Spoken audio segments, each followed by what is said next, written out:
Isang mapagpalang umaga sa inyong lahat. Nung nakaraang linggo, pinagdiwang natin ang pista ng Kristong Hari. At ito ay pagbabadya na tapos na ang ating liturgical calendar. At magsisimula na tayo ng panibagong taon. Tayo mga Pilipino, mahilig tayo sa kwento. At mas nagugustuhan natin ang mga kwento kung ito ay may magandang simula, magandang nilalaman o gitna, at maganda rin yung katapusan. Naasar tayo pag bitin o merong mga hindi tayo alam dun sa nilalaman o sa kalagitnaan ng kwento. Naiinis tayo, naiinip tayo. Parang kwento ni Katniel na hanggang ngayon, chismis pa rin kung sila ay wala na. Nagbigay na ng salita yung nanay ni Daniel. Hindi ko po sila kaibigan ha. Nakikichismis din ako. Na hindi totoo yung mga paratang din sa kanya na sinabi niya na hiwalay. Pero sa mga sumusunod, taga-subaybay ng Katniel, Kathleen at Daniel, na naiinis sila, naasar. Lalong-lalo na yung merong isang nai-involve na isang babae na chismis din na nagngangalang Andrea. So, sa ating buhay at sa ating ebanghelyo, sa ating mabuting balita, sinabi ng ating Panginoon, napakahirap pumasok ang isang mayaman sa kaharian ng langit. So, Father, ano ba kinalaman niyan kay Katniel? Wala kinalaman niya kay Katniel. May kinalaman niya sa kwento. Dahil ang kaharian ng langit, ito yung ating katapusan. Kung hindi niyo mapapansin, ilang linggo na nating pinag-uusapan ang tungkol sa pag-uusga, pagdating muli ni Kristo, ang kaharian ng langit, ang kaharian ng Diyos. Pero, meron itong kalagitnaan o nilalaman at meron din itong simula. Para mas maintindihan natin, hindi kasi natin pinapansin yung kalagitnaan, yung nilalaman. Nung ilang linggo nang nakakaraan, nasa sementeryo ako at nagdinilay. Wala naman akong dinalaw doon. Sinubukan ko lang dumaan. At pag tayo ay pumanaw, tayo ay ililibing sa ilalim ng lupa o ipapasok sa isang nicho at sa ibabaw ng ating pinaglibingan, merong lapida. Yung takip sa nicho, may lapida. At nakasulat sa lapida, tombstone, pangalan, at kadalasan kung kailan ka pinanganak, dash, kung kailan ka namatay, pumanaw.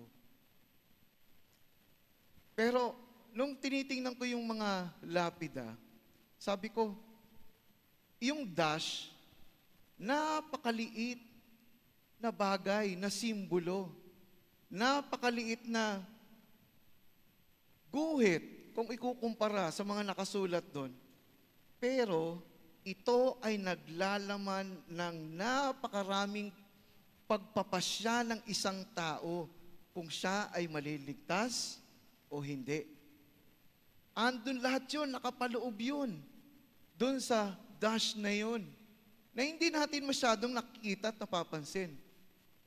Basta alam natin, ay, itong tao to, pinanganak. Halimbawa ako, December 31, 1970. Tapos, kung kailan, graduate. Pero dun sa dash, hindi dun nakuwento, hindi mo nakikita, hindi natin nakikita, at ang tanging tao lang at Diyos ang makakakita kung ano yung mga pagpapasya at pinili ko at ginawa ko upang ako ay maligtas. Dahil yun ang tanong ng mayamang lalaki. Yun yung pinag-uusapan ng ating Panginoon at ng kanyang disipulo. para mas maintindihan natin, pwede nating balikan yung Ebanghelyo kahapon, yung mabuting balita. Dahil yun yung pinanggagalingan ng usapan ng ating Panginoon ngayon. At hindi ko nababasahin, alam na alam nyo yung kwento na yon. Merong lumapit kay Jesus, nagtanong, isang mayaman, lalaki na mayaman, nagtanong, ano po bang dapat kong gawin para mapasa akin ang buhay na walang hanggan? Sinabi ni Jesus, sundin mo ang kautusan. Ano po yung kautusan? Huwag kang papatay, huwag kang mangangalunya, huwag kang magdanakaw, huwag kang sasaksi ng walang katotohanan, igalang mo ang iyong ama't ina, ibigin mo ang iyong kapwa. Nagawa ko na yan. O sige, paano po malulubos? Paano po ako magiging perpekto? Umuwi ka, pagbili mo ang iyong ari-arian, at ibigay mo sa mahihirap. So, una, ano ba ang mayaman? Hindi nangangahulugan na ito ay para sa mayaman, yung mensahe natin ngayon. Dahil ang pagiging mahirap ay hindi nangangahulugan ng walang pera. Ang pagiging mahirap ay may pera ka pero wala kang pag-asa. Yun ang pagiging mahirap. Katulad ng pagiging gutom. Ang pagiging gutom ay hindi nangangahulugang wala kang pagkain. Ang pagiging gutom ay walang sustansya ang iyong kinakain. Ang pagiging homeless o walang tirahan, hindi nangangahulugan na pag wala kang tirahan, wala kang bahay. Ibig sabihin, wala kang tahanan. Magkaiba yung bahay sa tahanan. Pwedeng may inuuwian kang bahay, pero wala kang tahanan. Ano yung tahanan? Relasyon. Relasyon mo sa pamilya mo. Nauuwi ka, matutulog ka, pagkagising mo, anong pagkain? At pagkakain mo, iiwan mo yung, ito paalala sa mga kabataan na nanonood. Uuwi ka, matutulog, pag nagutom ka, Nay, anong pagkain? Kakain ka, sabi ng iba, lalamon, pasensya na kayo sa term. Matutulog ka uli, iiwan mo lang yung pinagkainan mo. Hindi mo man lang tinanong si nanay, Nay, pagod ka ba sa paghuhugas? Nay, pagod ka ba sa paglalaba?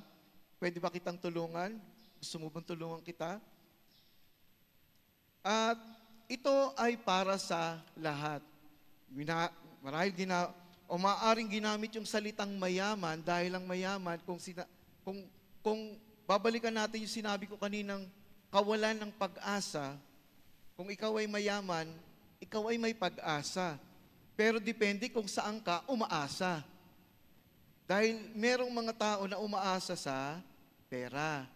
Merong mga tao na umaasa sa Diyos. So, yun yung itinuturo sa atin. At ano yung kailangan malaman natin, katulad ng sinasabi ko, kung ano yung simula.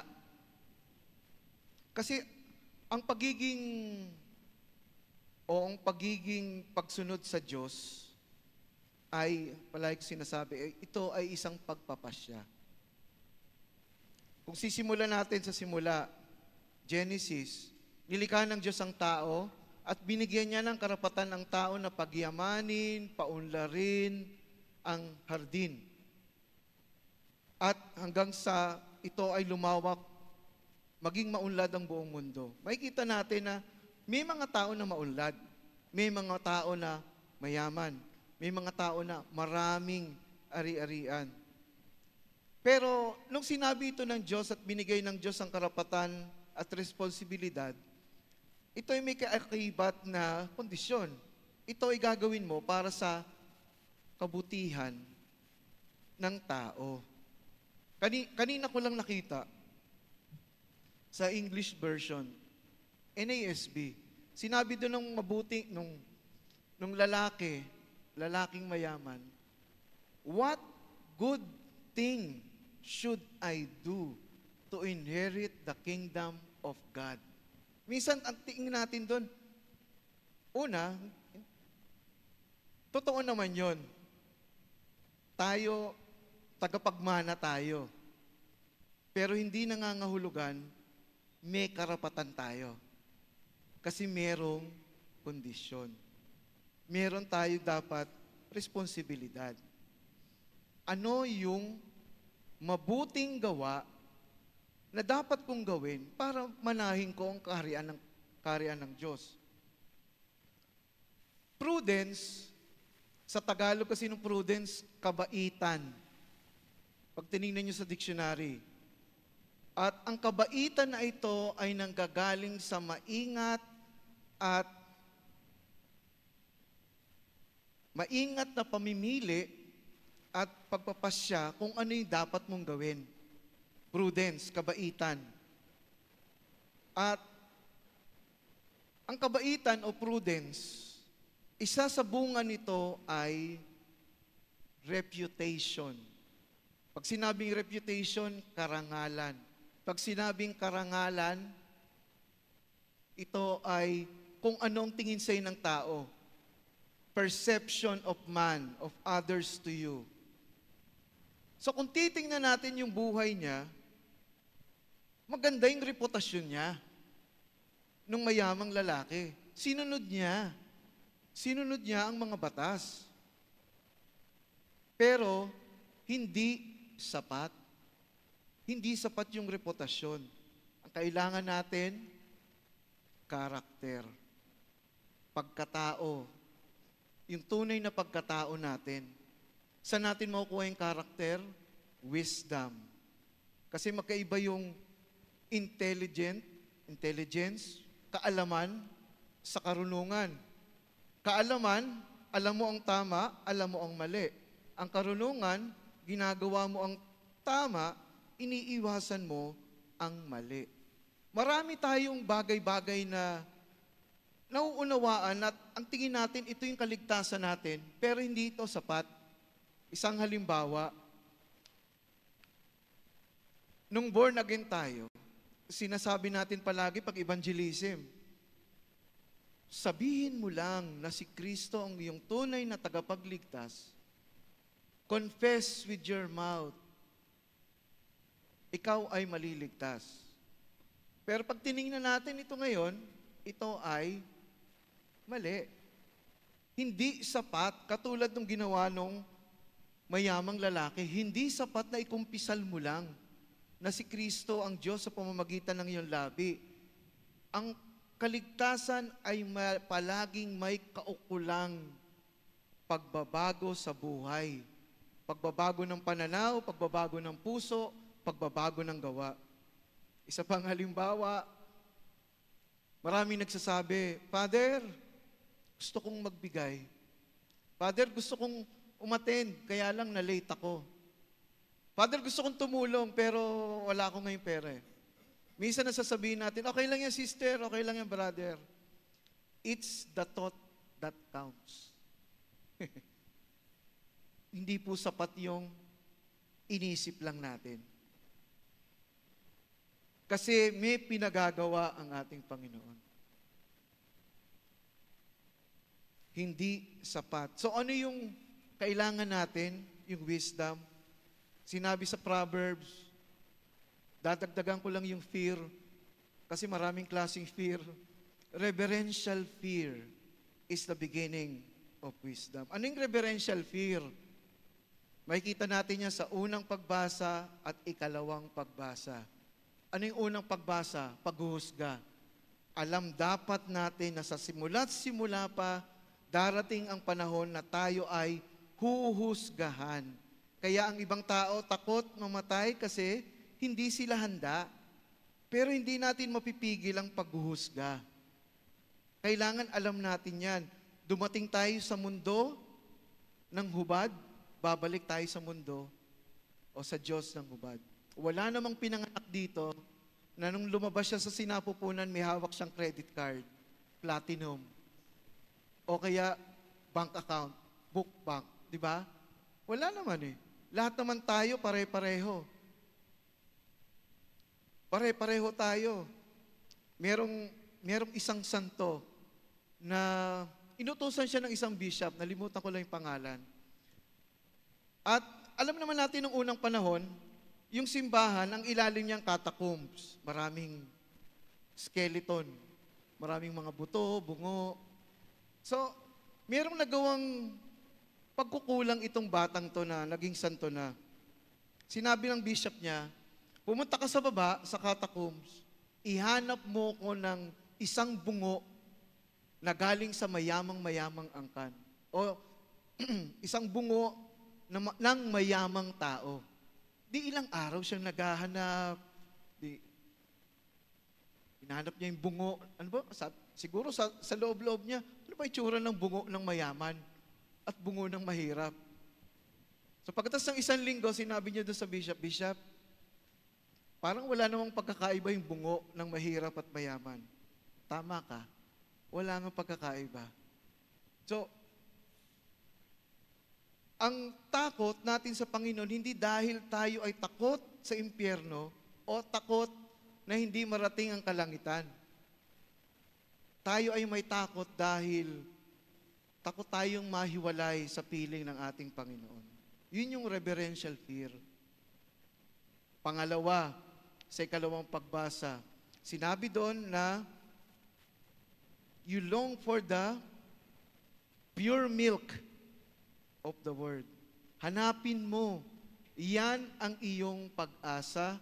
Diyan nakabatay ang iyong pag-unlad. Kailangan malinaw sa atin yun, yung katotohanan ng salita ng Diyos. At pangatlo, tanggapin mo ang salita ng Diyos. Dahil may mga pagkakataon na hindi mo gusto ang salita ng Diyos. Kaya nga sinabi doon, siya ang batong panulukan na ikinatisod ng mga tao.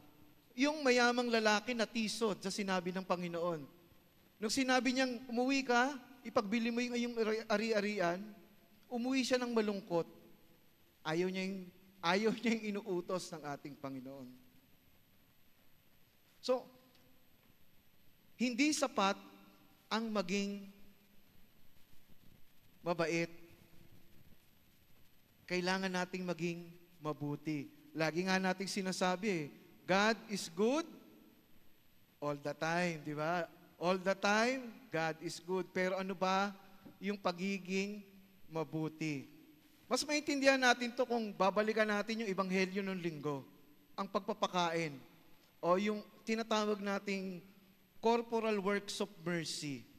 Pagpapakain sa naugutom, pagpapainom sa nauuhaw, pagdadamit sa nakahubad, pagbisita sa mga may sakit, pagbisita sa nakakulong, pagbisita sa mga...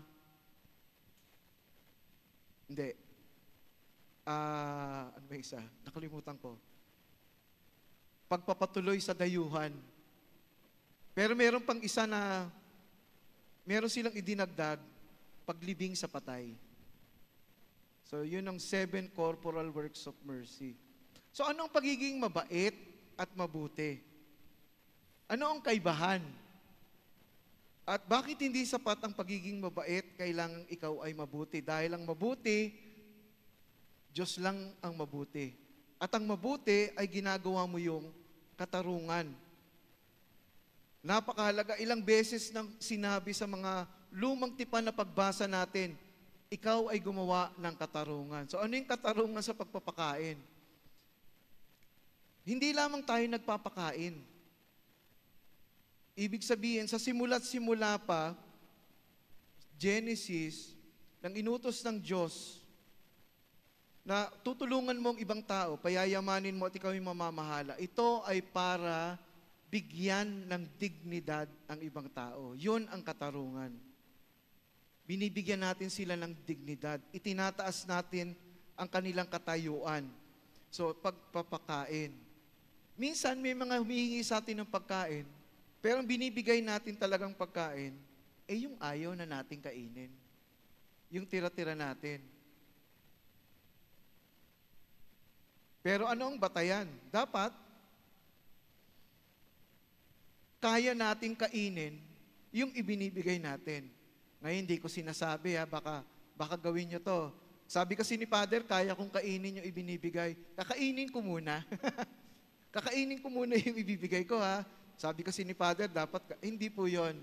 Ang ibig sabihin, magkaiba yung nagbigay ka dahil may sobra ka, pero magkaiba yung nagbigay ka na iniluto mo para sa tao na yon. Ang tawag doon, character. Yun yung wisdom, reverential fear. Pagpapasuot o pagbibigay ng damit. Kadalasan, ang ibinibigay natin, yung mga gamit na gamit. Pero bihira sa atin ang magbigay ng isang beses ko pa lang ito nasuot, pero hindi ko na nasuot ng ilang taon, ipamimigay ko na. Marami tayong damit sa ating bahay, aparador. Minsan nakasupot pa, may tag price pa, hindi pa natin na isusuot. Inilalaan natin pag birthday, pag Pasko, pag anniversary, pag may okasyon. Pero sabi nga ni Mother Teresa, maraming taong nakahubad sa mundo dahil yung mga damit nila nasa aparador nyo.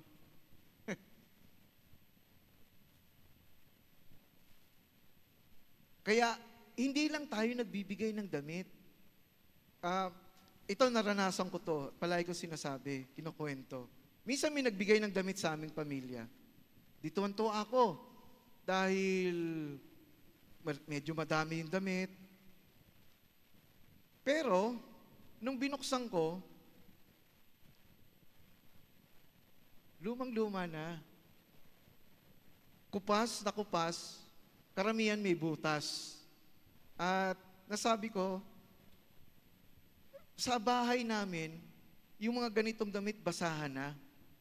So napaisip ako, ang tingin ba sa akin ng taong itong nagbigay, ganito ko kahirap? Ganito ko kadukha?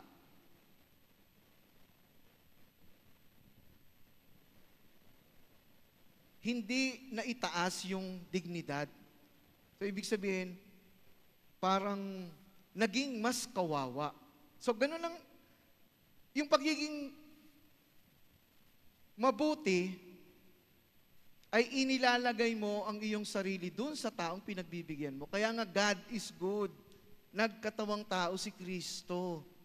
Inilagay niya yung sarili niya sa posisyon natin. Kung ikaw ang bibigyan ng damit na yan, anong mararamdaman mo? Kung ikaw ang papakainin ng pagkain na yan, di ba minsan, yung binibigay natin galing sa tabi-tabi po, yung ayuda. Minsan yung ayuda, delata na hindi mo kilala. Sa ano ba to? Ngayon ko lang narinig tong brand na to. Kaya nga itatago natin para pag may nanghingi, ito yung ibibigay natin. Mabuti, pero hindi mabait. O mabait, pero hindi mabuti.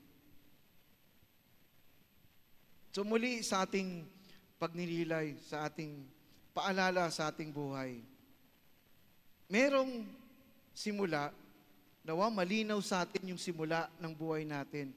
Simula ng pagkatao natin. Yung panukala ng Diyos para sa tao nung simula pa, hindi nagbabago. Gusto niyang maligtas lahat ng tao. Pero sa kalagitnaan, ikaw ang magpapasya. Ikaw ang pipili. Ngayon merong pagpipili na hanggang isip lang. Hindi sapat yun. Merong pagpipili na hanggang kabaitan lang. Hindi sapat yun. Kundi ang kailangan ay kabutihan. Kaya nga, hindi naman talaga nangangahulugan na ibenta natin. Ang sinasabi doon kasi, ang pagbibigay, ang tunay na kahulugan ng pagbibigay, hindi kung gaano kalaki, hindi kung gaano karami ang binigay mo, kundi kung gaano ang itinira mo para sa sarili mo. Dahil ang Panginoon nating Jesus, walang itinira. para sa sarili niya nung inialay niya ang kanyang sarili para sa atin. At muli, paalala, baka may nagtatanong, meron kasing isang tao na hindi nabanggit doon, na iiwanan. Dahil sinabi ng Panginoon, iwanan mo ang iyong ama at ina, kapatid, at anak. Kung gusto mong sumunod, isa lang yung hindi mo pwedeng iwan, asawa. May nagbiro sa akin, Father, sana asawa na lang ibigay ko. Hindi pwede. Hindi mo pwedeng iwan yung asawa mo. Bakit? Kasi pinili mo yan. Pinili mo na mahalin mo yan at iibigin at pagsisilbihan. Kaya hindi mo, ang ama't ana, hindi natin pinili. Kapatid, hindi pinili. Ang anak, hindi natin pinili. Pero yung asawa, pinili mo yan. At ganoon din yung buhay natin. Sana pagnilayan natin. Kung ano man ang ating mga pagpipili at pagpapasyang gagawin, mayaman ka man o hindi, nagawa mo man ang kautusan o hindi, nawa ito ay humantong sa buhay na walang hanggan. Amen.